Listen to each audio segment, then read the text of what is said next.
இன்னைக்கு திமுகவில் அமைச்சராக இருக்கிறதில் 10 பேருக்கு மேலாக அதிமுக முன்னாள் அமைச்சர்கள்.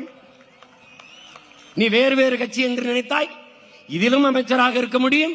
அடுத்த 6 மாதத்தில் இங்கே வந்து நின்று இங்கேயும் அமைச்சராக இருக்க முடியும் என்றால் ஒரே கட்சி தான். தாயை போல் பிள்ளை, நூலை போல் சேலை.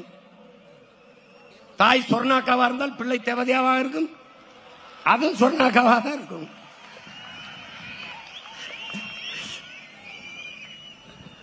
கேட்டால் இது தாய் கழகம் என்பார்கள், அதை சேய் கழகம் என்பார்கள். அப்ப தாயை போல பிள்ளை. எந்த இடத்தில் திமுக அதிமுகவுக்கு மாறுபாடு இருக்கு? ஒன்னு சொல்லு, சத்தியம் பேசுவோம், நம்ம சத்தியத்தை பேசுவோம். எந்த இடத்தில்? இங்க டாஸ்மார்க் இருக்கும், இங்க இருக்காது. இங்க ஊழல் லஞ்சம் இருக்கும், இங்க இருக்காது. இங்க கொலை நடக்கும், இங்க நடக்காது. இங்க மின்சார தட்டுப்பாடு இருக்கும், இருட்டு இருக்கும், இங்க இருக்காது. இங்க கை தொட்டதுக்கெல்லாம் காசு கேட்பாங்க, இங்க கேட்க மாட்டாங்க.